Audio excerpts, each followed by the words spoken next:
Aí hoje o cara fala, pô, mas você tá bem na vida. Mas 5 anos atrás eu tava mal, você lembra? Não desisti, eu podia ter desistido lá. Teve dias que eu acordei e falei, não dá. Cansei, chega, Não dá, vou jogar a toalha. Vou fazer outra coisa, né? Não, vou lá.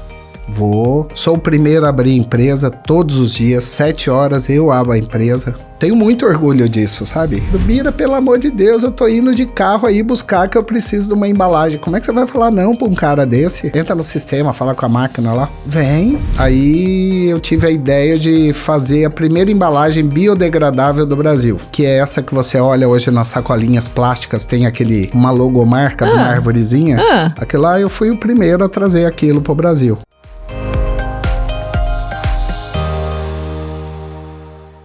Olá, bem-vindos ao Empresário Sem Filtro, o podcast onde a gente conversa com empresários dos mais diversos segmentos, um pouquinho sobre a sua saga rumo ao sucesso. Meu nome é Ilze Sola e hoje a gente está aqui com um convidado incrível. Eu tenho certeza que vocês vão adorar. O Biratã Lima, mais conhecido como Bira. Bira. É isso, né, Sou Bira? eu. É isso. O Bira é do ramo de embalagens, a gente vai mostrar aqui hoje o nosso set está todo enfeitado, lindíssimo, e a gente vai falar um pouquinho também sobre a Apotec, a empresa dele, mas como sempre, antes de começarmos, o Bira vai se apresentar. Bira, conta um pouquinho de você. Bom, senta que lá vem a história.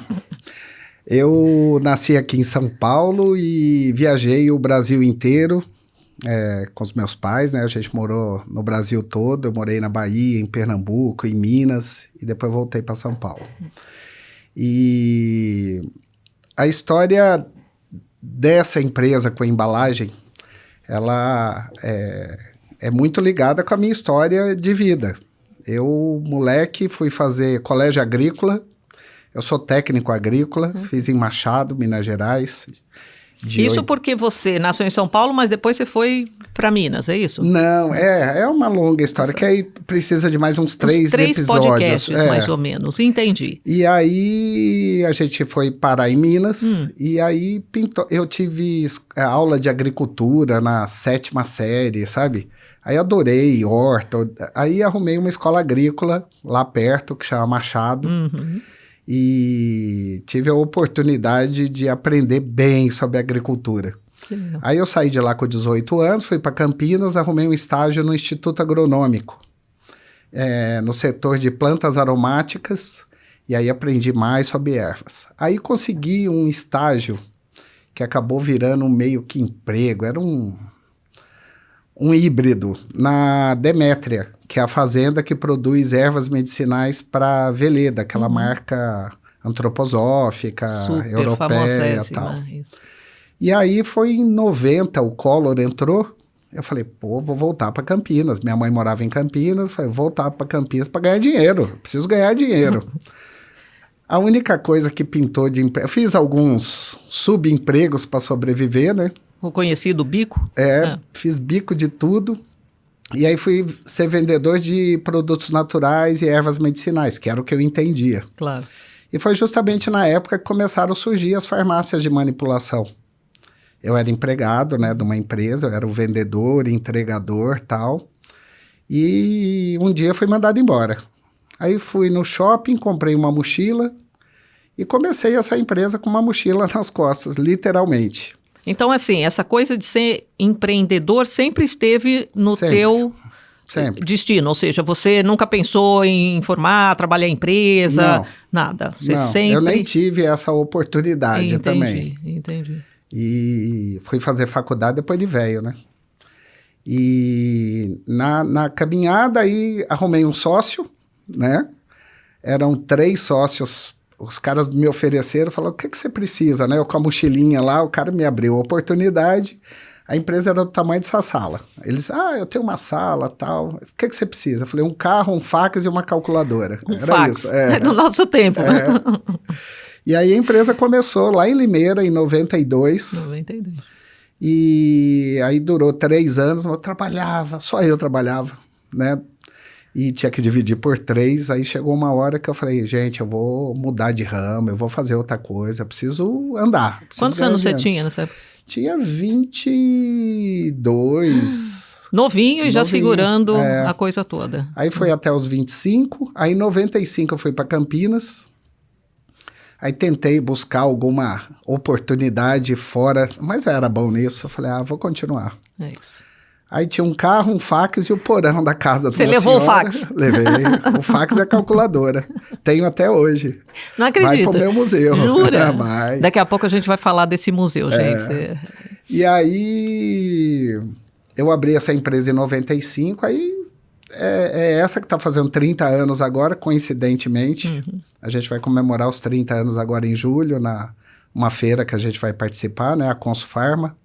Que legal. Aqui de 3 a 5 de julho. Uhum. E começou a caminhada, e altos e baixos, como todo pequeno bom empresário brasileiro. Então, voltando um passinho, ou seja, você, como você disse, você sempre gostou um pouco dessa coisa da agronomia, das ervas, né? Gosto de vender.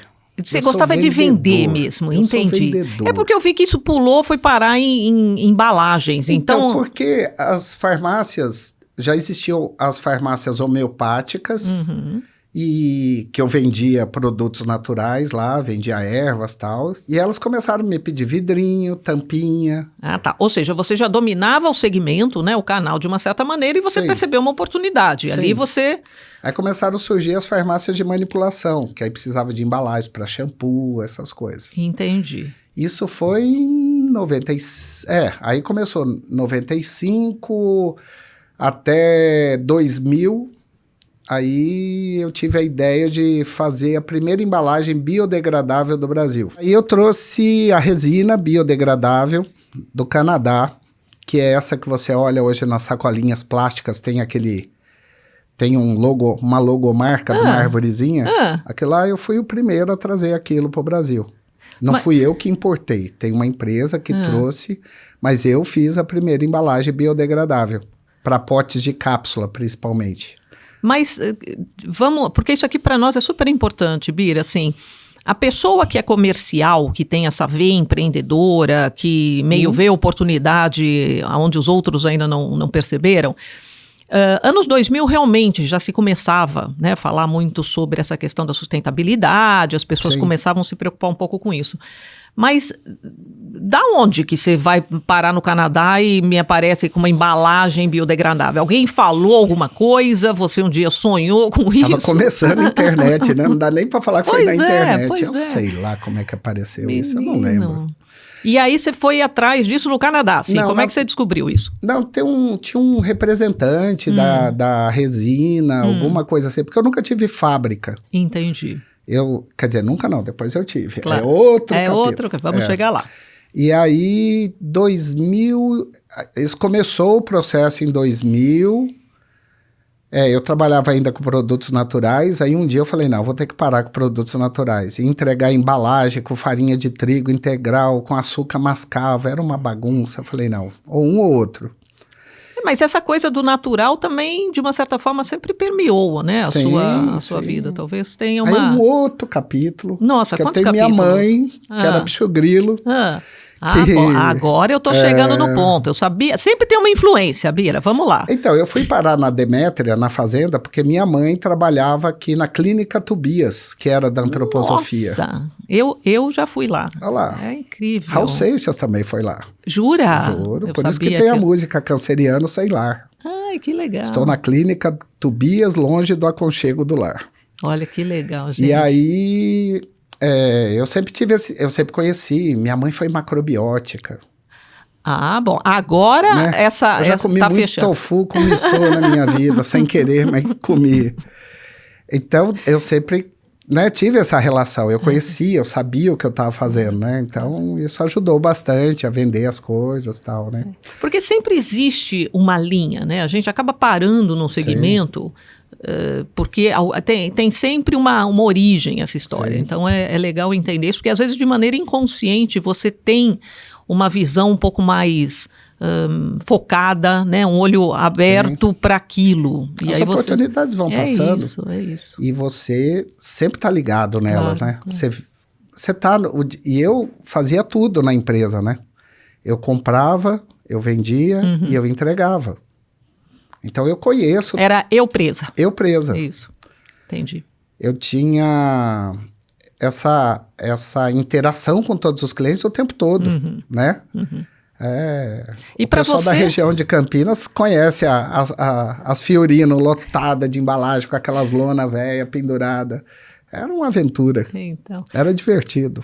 E você, essa tua relação com o cliente, como é que você enxerga isso? Ou seja... Então, a gente cresceu junto. Entendi. Olha o mercado de manipulação que é hoje. Olha que legal. A gente cresceu junto, né?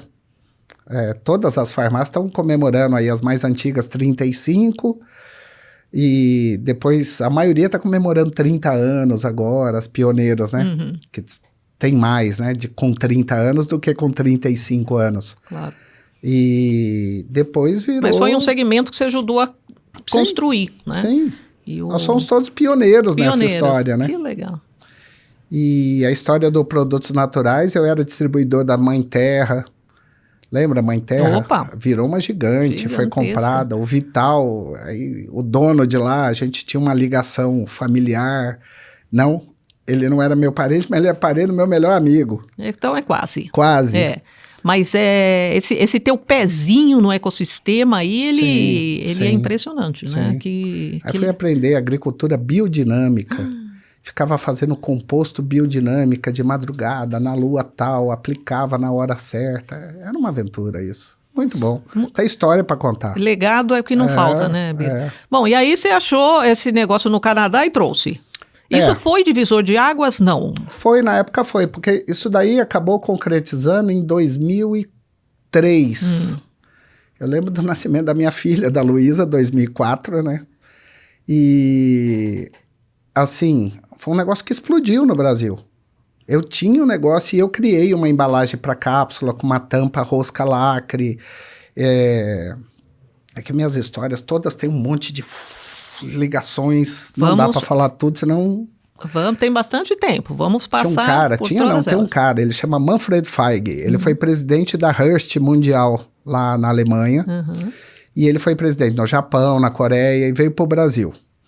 Aí a gente se conheceu por uma editora que queria ser distribuidora das minhas embalagens aqui em São Paulo e tal, e... o Manfred conseguiu uma distribuição dos florais de Bach. Nossa! Ele aposentou da Hearst, veio morar no Brasil, e aí ele começou a distribuir florais de Bach. Só que o negócio deu errado. Deram a distribuição, depois tiraram. E ele ficou com o estoque inteiro. Aí ele falou, Birra, me ajuda. Birra. Aí eu fui lá, vendi todo o estoque de floral dele para uns parceiros, para a farmácia. Saí vendendo. Terminei o estoque dele inteiro. Aí ele arrumou um emprego numa outra empresa que chama Apotex, coincidentemente, uma empresa canadense, quando o genérico tá vindo para o Brasil. Opa, participei bem dessa época. Né? E aí ele falou, Birra, tô precisando de uma potinha. Aí eu fui desenvolver para ele. Aí eu consegui uns amigos que entendiam de plástico, de molde, coisas que eu não dominava, nem domino, não nasci para ser industrial. E aí a gente foi juntando e eu fiz um potinho pro Manfred. Aí ele comprou, o negócio fez sucesso, aí eu comecei a fazer os outros tamanhos. Quando eu vi, eu estava produzindo 13 tamanhos de potinhos. Aí trouxemos aquela tampa child proof, sabe aquela que gira em falso? E falso que a criança não consegue abrir, né? Na verdade, no Brasil, os idosos não conseguem abrir. Exato, né? Porque a criança nem tentou. A criança abre fácil. E aí a gente foi aumentando esse número de produtos e tal. Aí meus amigos me ajudaram. Eu terceirizava numa fábrica a tampa, na outra o pote. E aí o negócio foi crescendo nessa época. Pode-se dizer que você é um grande conector, Bira. Você assim... Sim. Eu falo que eu sou Bira Birô. Se eu não sei, eu sei quem tem ou quem faz. Só me perguntar, eu sei. Impressionante isso. E aí foi interessante essa história desse crescimento de 2004 a 2008. Só que aí começou um problema que a gente não contava. Aqui em São Paulo, Minas, Sul e Sudeste ia bem a embalagem biodegradável. Aí o pessoal do Nordeste começou a comprar. Imagina você colocar numa carreta uma embalagem biodegradável, que naquele baú deve ficar uns 100 graus. Chegava a embalagem lá já desmanchando. Porque também não é uma cadeia fria, né? Porque se você coloca uma cadeia muito fria, você também vai congelar a embalagem, né? Não é a ideia, mas é o risco do empreendedor, né? Uma coisa que eu não tinha estudo. Mas esse é um ponto bem interessante também, porque às vezes a gente entende a oportunidade, mas a gente não para, de uma certa forma, para fazer uma lição de casa, né? Quando a gente é muito empreendedor, a gente tem um elemento de impulsividade, a gente faz acontecer. E a gente vai aprendendo conforme acontece. Isso. Né? Então, esse mapear aí todas as intercorrências e possíveis rupturas do processo não faz muito parte, não. Mas, de novo, faz parte também, né, dessa jornada empreendedora. Isso é bem legal. Sim. Porque assim, que eu aprendi, né, com o tempo. Todo mundo quer ir pro céu, mas ninguém quer morrer, né? Então, quanto custa a embalagem biodegradável? Custa 5% mais caro que a convencional. Hoje, por essa briga de preço, só a empresa que tem muita consciência ecológica, que quer, né? Mas nem as grandes organizações que têm o ESG dentro dos seus valores, etc., não... Então... O órgão mais sensível do empresário é o bolso, né? É que toda a parte de embalagens, eu acho até um ponto interessante de você falar sobre, é que ele é um elemento do produto. Muitas vezes ele é até mais caro que o produto, né? Mas as pessoas tratam, como se fosse um custo ali que você consegue, talvez, espremer um pouco o fornecedor e conseguir Já pulando uns 4 capítulos. Vamos. Aí eu fui para a China. Aí esse negócio continuou até 8 anos atrás, pelejando para vender potinho, para vender vidrinho, aquela briga, e não tinha trabalho, e sabe, vendendo pouco, os grandes me engolindo, e eu tinha que arrumar uma alternativa. Claro. Aí eu fui levar o João. Gente, o João está aqui o João é meu filho. O João é o filho que está aqui com a gente hoje, prestando atenção para ver se o que você está falando é real. Porque ele vai sinalizar aqui se é isso aí. E aí o João foi estudar fora, foi jogar bola fora, e o dia de levar ele tinha um amigo que o pai é importador, e a gente virou amigo, e ele falou, por que você não começa a importar? Aí eu arrumei dinheiro emprestado com os amigos, que eu não tinha dinheiro. Ou seja, até esse ponto você estava produzindo as coisas localmente. Você terceirizava a produção. Mas no Brasil. No Brasil. Claro. Eu fui para a China, há exatamente 8 anos atrás. Nossa. Eu tinha uma ideia do que eu queria, mas eu falei, eu vou fuçar. Aí fui numa feira, cheguei na feira, era uma feira mais para a indústria farmacêutica, que o meu tradutor me levou, tal, ele não entendeu muito bem o que eu queria, e eu falei, não, vamos procurar. E anda. A China procurando, você encontra o que você quiser. Né? Aí lá no fundinho eu vi umas coisas douradas, fui lá, conversei com o cara, entendi o negócio do cara, e ele indicou pra gente ir pra Yiwu. Yiwu é uma cidade da China que tem um shopping com 50 mil lojas. Nossa. Tudo que produz, aquelas boxes de 12 metros quadrados, tem 50 mil desses lá. Pequenininho. Aí a gente foi para lá e começou a achar o fio da meada dessas coisas. Entendi. Aí os caras são todos distribuidores e fomos descobrindo uma fábrica ali. Aí descobrimos onde era a meca das embalagens e fomos para lá. E alugava carro, alugava van, e uma confusão na China, e trem, e avião, e não sei o que. Mas foi demais. Incrível. Aí voltei com 2 malas de amostra. E há 8 anos atrás, isso foi em maio, em julho eu vim com a mala para essa feira que eu vou participar agora. Eu não tinha stand na feira. O que eu fiz? Eu peguei um quarto no hotel da Lá feira. vem a história. E todo mundo... Bira, cadê as embalagens? Todo mundo já ligado no Instagram. Eu postei a viagem inteira e tal, né? Eu falava, vamos pro meu quarto. Vamos, que a gente tem uma... Não é quarto, a gente tem uma sala de apoio, de reunião no meu quarto mesmo, separada. Na cama, eu tenho foto disso, a mulherada em volta da cama. aquele monte de embalagens. E essas clientes são minhas clientes até hoje. Elas me ajudaram a comprar. Eu estava escolhendo as embalagens, Claro. né? Olha que legal isso. Você acabou fazendo, né, com o teu público, com o teu segmento, Sim. uma pesquisa de mercado local, Sim. né? Mas eu fui com essa malinha, eu fui para tudo que é lugar, andar com ela. Eu E ia, mostrando e e o que é que pegando eles opiniões achavam e tal. Que Aí fiz a demais, primeira assim. importação, que chegou em novembro. E aí... Mas nesse momento você estava importando só as embalagens, né? Então você estava fazendo ali você tinha um olhar para a embalagem em termos de usabilidade, de visual, etc. Não tinha nada a ver com o produto. E aí você ia buscar o produto, ou seja, não tinha ainda uma indústria com um produto específico Não. buscando uma porque, embalagem. assim, embalagem tem no Brasil há 20 anos umas embalagenzinhas douradas, que o pessoal aqui do centro de São Paulo trazia e traz até hoje, né? Só que ficou obsoleta essas embalagens. O mercado precisava de luxo, né?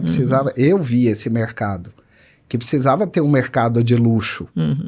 Então a gente começou a trazer umas coisas novas. Lá vai você com a sua intuição, né? Ouvindo a opinião da mulherada. Elas que me deram o caminho, tem que ouvir. Ouvir, cor, tal.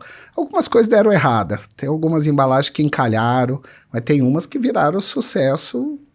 Onde você olha aí as embalagens douradinhas, você já sabe que é do Bira. Que é do Bira. E aí fiz a primeira importação, chegou, fiquei totalmente endividado. Era uma coisa absurda. Aí a história que a luz não apaga, mas não apaga mesmo, eu não dormia, né? Acordava, eu falava, meu Deus, eu vou pros chineses. Vão arrancar meu couro tatuado para fazer abajur, né? E é muito engraçado que o cara que me apresentou lá na China, esse intérprete que me levou, ele leva grandes indústrias para a China. Levava, né? No começo da história, ele leva Fiat, leva GM, leva esses caras grandes, né? E aí ele foi, me apresentou um cara lá, que é meu parceiro até hoje, e o cara me deu $100 mil de crédito. Falei, amigão, se eu fosse no Brasil, eu não te daria R$100. Mas isso lá na China. Lá na China. Porque é como eles construíram o mercado deles, assim. né? Exato. É Eles assim. querem que você dê certo, né? Essa é uma... Aí eu ficava pensando, e se eu não pagar ele? Com certeza eu não estaria aqui contando Esse buffer, história. ele tá... Não é isso não. Não, Eles têm, confiam. eles não é só confiam, eles têm isso dentro Eles do plano de negócio deles. acreditam. É isso aí. Eles acreditam. É isso aí. E graças a esses contatos, a essas junções, né? É que a gente tá aqui contando história. E aí você voltou, meio que selecionou, e como é que você fez a conexão entre as embalagens que você escolheu e o teu mercado? Ou seja, as empresas, como é que você foi... precisava. O grande questionamento Você do já mercado... conhecia o mercado, né? Você Já, conhecia as pessoas, já, ou seja, nas próprias já. feiras essas pessoas chegavam até você. Sim. Mas existia uma adequação, ou seja, aquilo que eu estava falando, a indústria Bira, eu tenho uma necessidade de um produto com tais características, Eu etc. já sabia isso. Entendi. Pela minha convivência com as farmácias, né? Eu já sabia o que estava acontecendo, qual a necessidade. Todas Mas elas você me vendia pediam. sempre para as farmácias de manipulação, Sim. não para a indústria farmacêutica, dermocosméticos. Vendia para a indústria farmacêutica os potinhos. Eu vendia- Aqueles que você já entende. Eu vendia lá para Farmanguinhos, por exemplo, que é uma indústria nacional, né? Eu vendia para bastante empresa grande, assim, Eurofarma. Eu vendia para umas grandes. Mas eu não tinha a qualidade necessária para atender esses caras. Eles compravam de mim pela necessidade deles, porque o mercado não atendia a eles. Porque eu terceirizava. Imagina o meu custo terceirizando, Claro. né? Aí começaram a surgir outras indústrias que me engoliram rapidinho. E como é que é essa questão da concorrência? Como é que você lida com a história de que você está sendo engolido e você acha soluções? Tem outra opção? E da onde saem as tuas... Né? Ou seja, você é um cara que está sempre se redescobrindo, Sim. sempre se renovando Sim. e buscando alternativas. Sim. O empreendedor nunca tem um momento de estabilidade, né, Bira? Assim, Então, agora tranquilizei. Não tem, não existe isso, né? Você De começa quem? a ver um negócio crescer, você quer crescer mais, Claro. né? Claro. Mas eu acho que tem que ter esse filtro. Falar, peraí, eu cheguei no meu limite, eu não quero mais. Para mim tá bom. E esse filtro aconteceu como para você? Por que tá bom? O que significa isso? É tua vida pessoal? Eu acho que não é só o fato de tá bom. Não é o tá bom, né? Eu não sonhava em ter uma casa, eu achava que ia ser impossível ter uma casa. Aí você vai lá e compra uma casa. Aí eu nunca vou ter um carro, aí você tem um carro. Eu achei que eu ia ter, mas ia assim. Então as coisas vão evoluindo com o fruto do teu trabalho, né? Muito trabalho, muitas horas, né? De trabalho.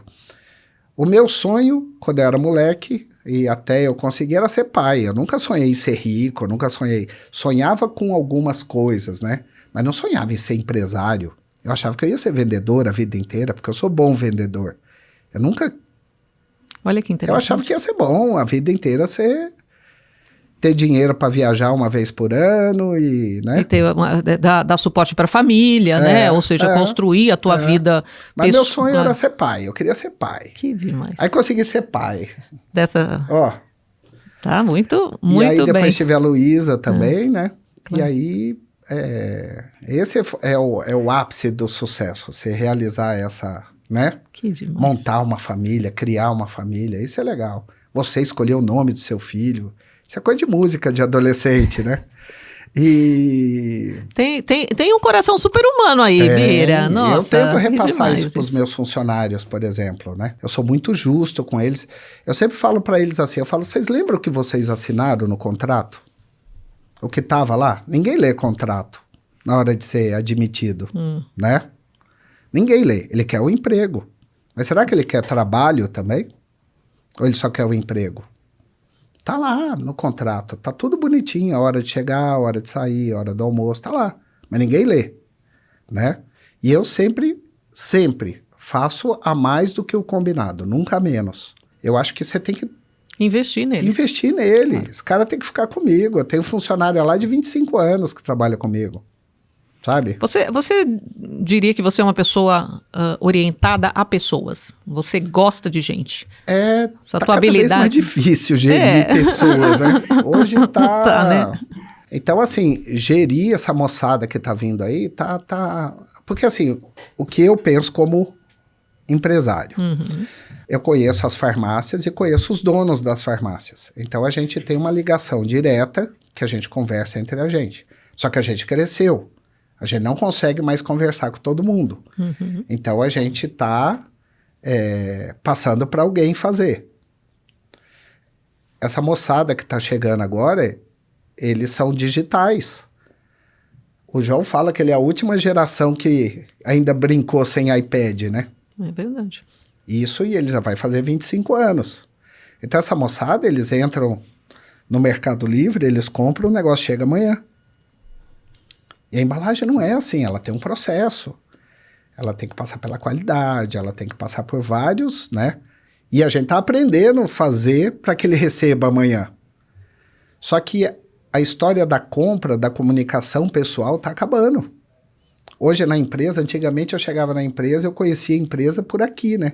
Eu sabia se o movimento estava bom ou estava ruim. Hoje ninguém conversa. Hoje todo mundo no aplicativo lá tirando pedido, fazendo as coisas no sistema.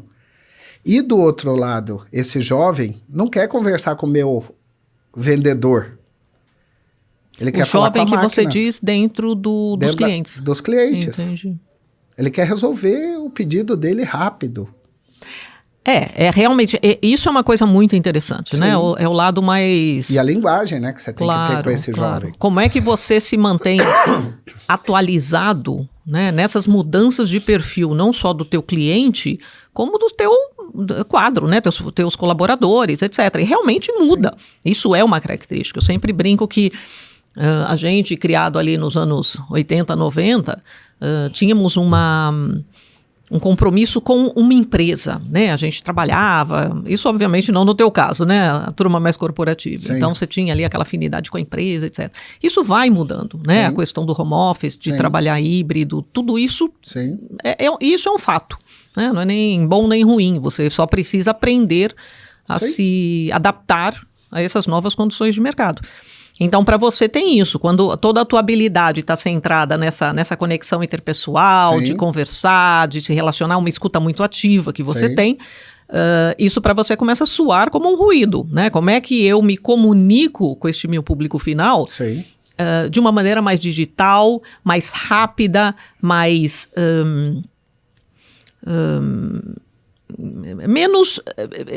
menos construída, né? Muito prática, muito alinhada ali com entrega, com agilidade.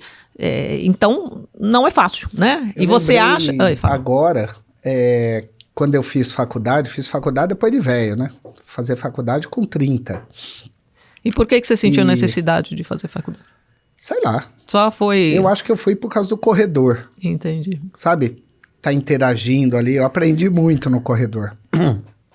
Eu fui fazer comércio exterior, que eu achava que era relações internacionais. Eu nem sabia o curso que eu estava fazendo. Na hora que eu descobri o que eu estava fazendo, eu falei, não é isso que eu quero. Mas nesse momento você já estava se relacionando com a China, tudo? Não. Aí, olha que... Tá vendo? Né? E aí... Teve um professor que falou assim um dia, ele virou meu amigo, ele falava, a gente falando de sites, que estavam surgindo os sites, ele falou, imagina que você vai ter uma loja que as pessoas vão entrar lá e comprar 24 horas por dia. Eu falei, amigão, isso não vai funcionar, tá na cara que não vai funcionar. Vai dar certo isso, Eu fico chavecando meus clientes o dia inteiro, ligando, mandando e-mail, conversando e bababa. Na época era e-mail, claro. Que era o top do relacionamento comercial. É isso. E eu falava, não vai dar certo. Como é que você vai convencer uma pessoa que seu produto... Isso faz 20 anos. Pois é. E é essa que é a questão, né? Ela está mudando cada vez mais rápido. E a gente entende agora com a inteligência artificial que isso vai acontecer assim. Isso é um absurdo. Pois é. Mas, isso é um absurdo. Mas vai... É outro capítulo. Outro capítulo. Eu estou lançando minha loja agora. Virtual. Esse mês eu libero minha loja, tive que fazer...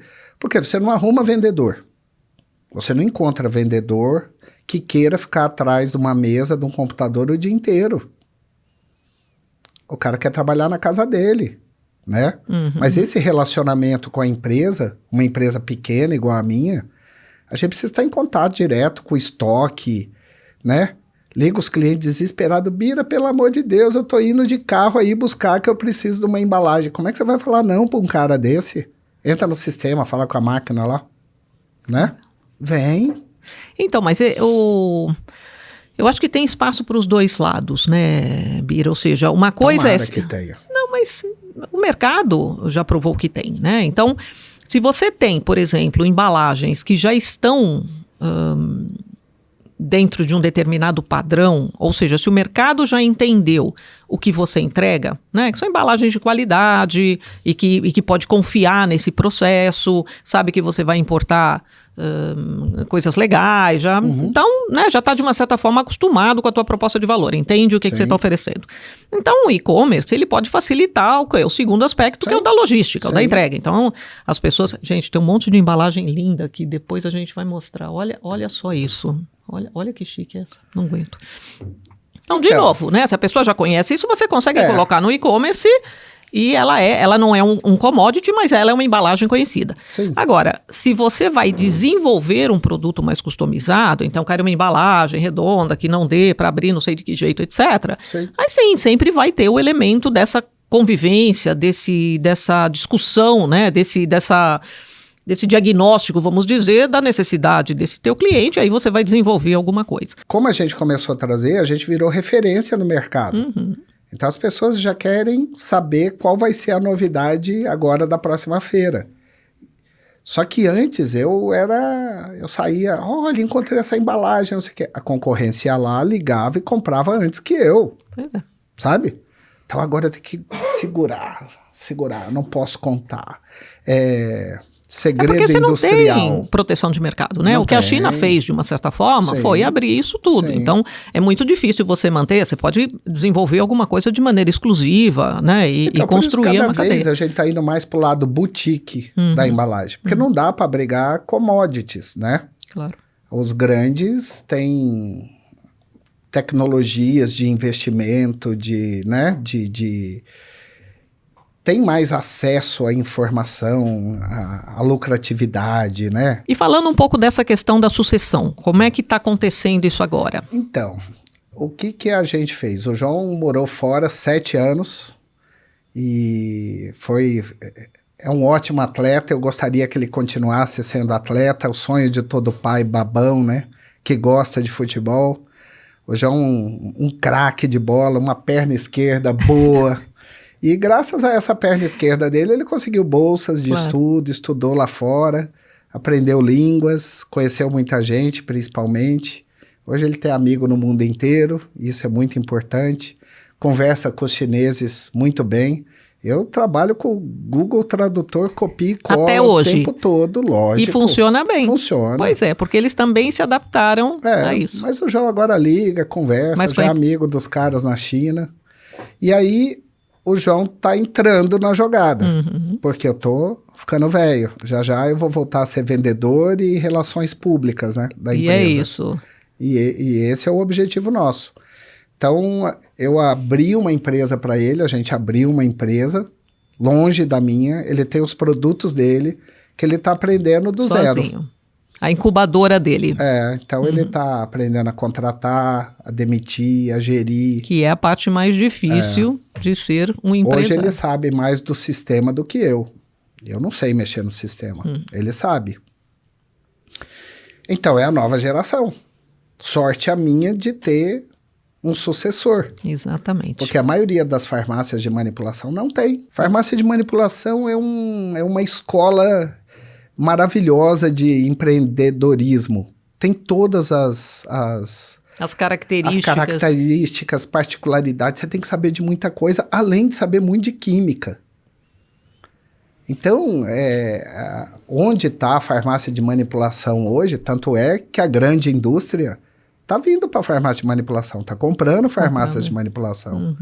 Porque é um mercado, o Brasil tem muito isso, né? Os seres são diferentes, né? As pessoas são diferentes. Graças a Deus, né?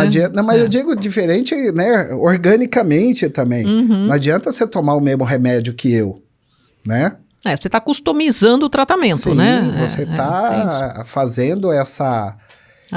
Adequando a essa necessidade de cada ser humano. Então, o mercado demorou 30 anos para descobrir. Mas você acha que é um mercado que está crescendo? Ou seja, os médicos hoje estão mais preparados? Abriram as portas para essas farmácias, para esses profissionais, né?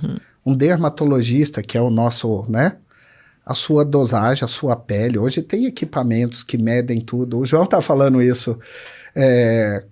Como o cara de 20 anos, 30 anos, antigamente já era velho, né? Hoje a gente falou disso. A pele já era toda estragada, né? Ele falou, o que aconteceu? Filtro solar, creminho. Isso, eu e também 85 anos, Você parece? tem quanto? 85. Tem, de profissão. Cremes, embalagens, Apotec. Mas a gente estava falando disso ontem, então... numa outra gravação. É claro, a geração nova que está vindo, ela também se cuida mais. Ela passa protetor solar, ela toma água, tem uma alimentação mais balanceada, faz exercício. Então, as rotinas... Os dois extremos, né, também. E tem o povo também que come fast food e tal, mas o fast food quer mudar e... Pois é, mas, né, como tudo, a gente sempre tem extremos, mas é uma geração, eu vejo pelas minhas sobrinhas, todas muito mais consciente, porque teve acesso à informação e é para poder entender um pouco isso melhor. Então, também isso vai tendo impacto, né, e obviamente a gente tem tecnologias cada vez mais avançadas que vão cuidando da gente muito antes, né, a prevenção hoje, ela é muito mais parte da rotina do que antigamente. A gente, com, sei lá, 60, você tinha o quê? Cirurgia plástica, e era isso. Né? Então, hoje você consegue ter. As farmácias de manipulação também navegaram um pouco nessa então, onda. Hoje, os dermatos, eles têm as características, cada um segue uma linha, né, da dermatologia, e hoje tem muito equipamento, tem muita coisa, né, e tudo isso precisa do pós Cuidado, exato. Né? Ele vai lá, a pessoa vai lá, faz um monte... tem um nome? Procedimento. Faz vários procedimentos. Tem laser para tudo. Puxa, estica, né? Faz tudo. Então, são tratamentos menos invasivos. E depois tem o pós-procedimento, que são cremes maravilhosos. Quando eu trouxe as embalagens, as pessoas falavam assim, nossa, R$20 uma embalagem? Isso não vai vender nunca. Depende do que você coloca dentro, né? Não, mas aí a pessoa fazia um creme de R$200, R$300, colocava numa bisnaguinha, eu chamo de bisnaguinha chechelenta daquela, que você chegava na tua casa, você ia usar, uma semana depois aquele negócio estava amarelado, feio. Vitamina C, né? Não só vitamina C, tem os ácidos corroem o plástico, né? Não é adequado o tipo de material que a gente usava. Então isso foi mudando. Hoje a bisnaguinha chechelenta, hoje ela tem uma camadas, chama coex. São N camadas de produto que protege o seu creme. Então não são mais chechelentas, né? Não, e outra coisa, né? Uma embalagem agrega valor. As pessoas são visuais. Você olha para isso, você tem uma percepção de um produto premium, né? Então, você, quando entra no seu banheiro, que você fecha a porta, você vai ter o seu momento de autocuidado. Isso. Você vai tomar seu banho, você vai arrumar seu cabelo, você desliga do mundo aquela meia horinha. Aí você vai lá, pega um pote desse, né?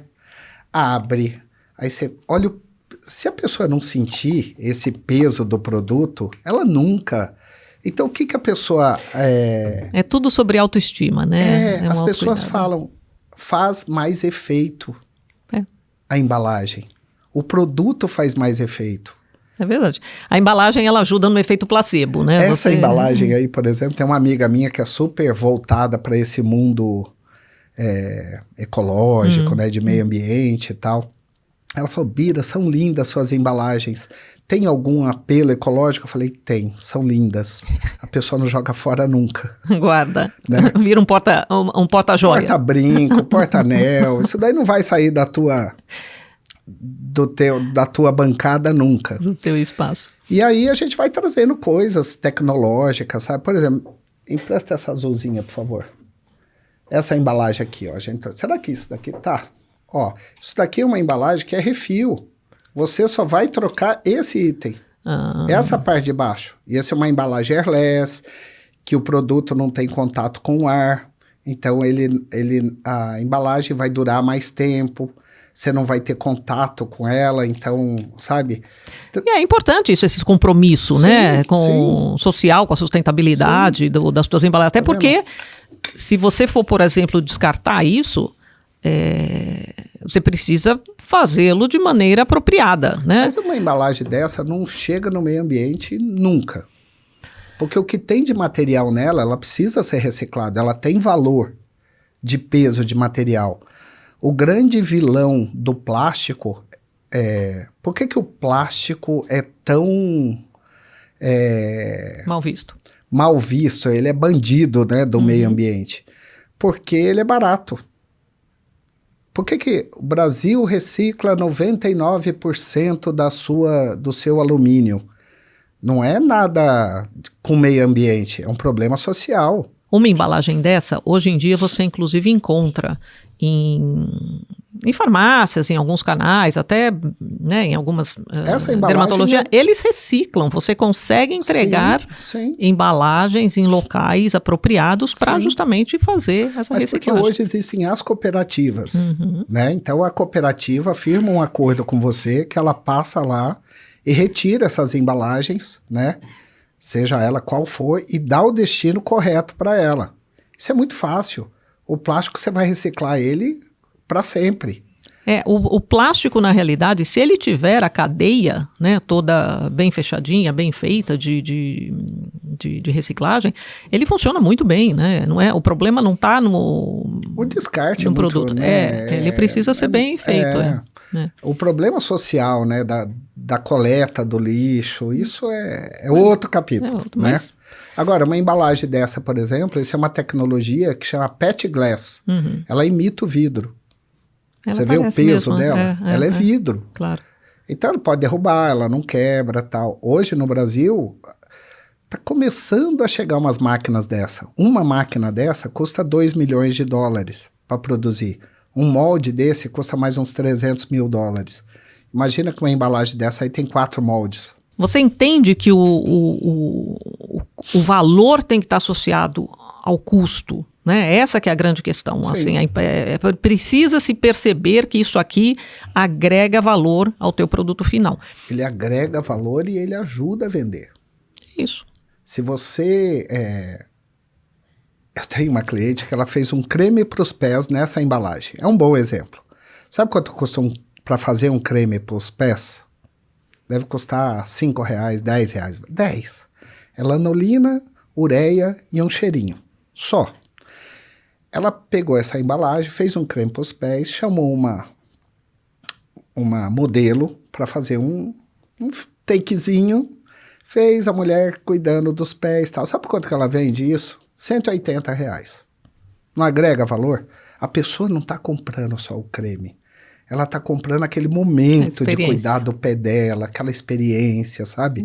Ela vai relaxar, o pé dela vai ficar mais Por liso. isso que o mercado de dermocosméticos, etc., o mercado da cresce beleza. Da beleza, exatamente, cresce loucamente. Você vê as grandes marcas, hoje as grandes influências, né? Todas têm marcas próprias e todas trabalham e ganham fortunas com isso. E o diferencial realmente no produto ele é pequeno, né? Você tem alguns produtos, algumas... E a farmácia de manipulação tem essa capacidade de atender em pequenas quantidades. Então a influencer lá, que é um gloss com o nome dela, mesmo que ela seja pequena, tenha poucos seguidores, ela cria o produto dela, né? E ela começa a fazer dinheiro. E você acha que esse é uma das tendências de futuro? Eu acho que nem é mais. Eu acho que já está perdendo um pouco de... Porque popularizou muito, né, esse negócio de... Isso é minha opinião, tá? Eu acho que abrir um leque assim, né? Eu acho que está diminuindo isso um pouco agora. O poder dos influencers. É interessante isso porque você lê coisas... diversas, né? Você tem um pessoal que fala que isso está crescendo muito e outros que falam que talvez esteja desgastando. Eu acho que está crescendo. O produto em si está crescendo. O produto é bom. Você já viu na China como é que são feitas as lives? Já. Aquele monte de câmera, ela transmite para milhares de canais diferentes. Tem shopping center na China só para influencer. Só para influencer. É uma coisa maluquíssima isso. Mas lá são bilhões de pessoas, né? Mas, de novo, é uma característica do mercado, né? O mercado está caminhando para isso. Então, por isso que a gente tem que entender essas cabeças novas. Porque é aquela história, nós somos velhos para eles, né? E faz, né? As gerações, elas, apesar da gente, obviamente, estar cada vez mais ativo, né? Com o passar do tempo, a gente também tinha essa percepção em relação aos pais e aos avós. O que eu peço para eles é para ele usar a minha experiência. É isso. Sabe? Essa empolgação, né? Todos nós fomos um dia muito empolgados, né? Você ainda é, né, Bira? Eu sou, mas hoje eu já pondero um monte de coisa. Eu falo, não faça isso. Vem a sabedoria com o passar do tempo. Espera um pouquinho, dá mais um tempinho, respira. Mas a gente, no podcast a gente discute muito isso, né? Essa interação entre a geração que construiu o negócio e a geração nova que está vindo, vai assumir, vai, de novo, agregar aí suas próprias percepções e valores e talentos, e que essa combinação, ela é muito benéfica, ela é muito interessante, né? Quando você pega o melhor dos dois mundos e transforma em alguma coisa nova, mas ela também pode ser conflituosa, né? Se a gente brigar muito com a ideia de que eu tô certo e ele não, e vice-versa. Então, precisa... São mundos diferentes. Isso, precisa escutar, né? A gente nasceu em mundos diferentes e viveu vive em mundos diferentes. Né? É verdade. Teve aí E vamos aprender com eles e tomara que eles aprendam alguma coisa. Use a nossa experiência, né? Eu tenho certeza que o João vai apreciar. A gente já passou em alguns rolos compressores, né? Não é isso. Ô, Bira, deixa eu agora falar antes da gente, já estamos caminhando para o final aqui, Jesus, como passa o tempo. Fala, né? É normal. Só para aliviar um pouco aqui a conversa sobre essa questão do teu pub. Então, conta, porque essa eu não podia deixar passar. Eu preciso falar sobre isso. Isso é uma lenda. Me conta que história é essa. Eu fui juntando porcarias ao longo da vida. Discos. Preciosidades. Coisas que contam a sua história. Eu juntei discos para os meus filhos ouvirem, fita cassete, CD, DVD, e fui juntando. E fui juntando. E eu não sei como é que essas coisas duraram tanto tempo.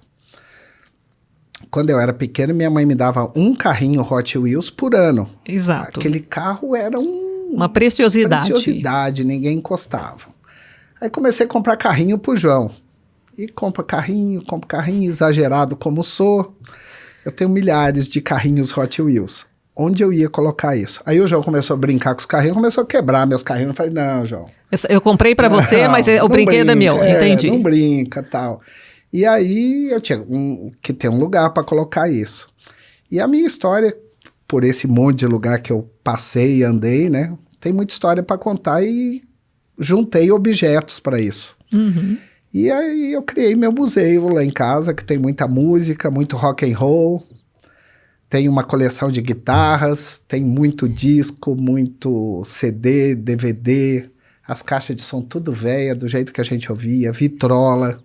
Menino, você tem que abrir isso pro público, Bira, pelo amor de Deus, o que é isso? A polícia e por que você vive na porta de casa, não dá para abrir pro público.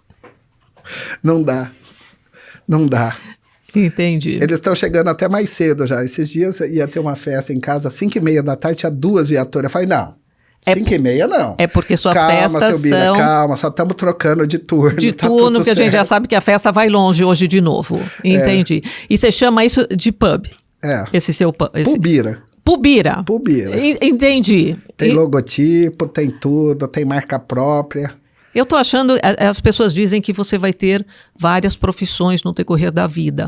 Eu tô achando que você tá indo para um novo segmento, Bira. Não vou. Você vai montar um museu e aquilo vai virar point. Você é de Campinas hoje, né? Sou. Você tá em Campinas.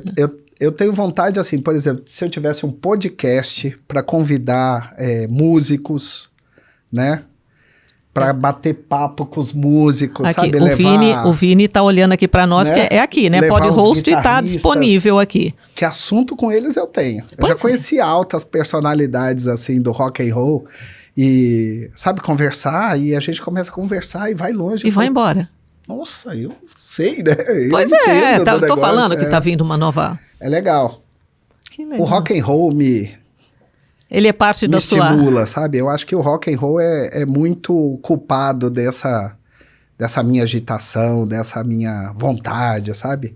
Quando eu tô meio pra baixo, coloco um rockão lá, vamos de novo. É isso aí.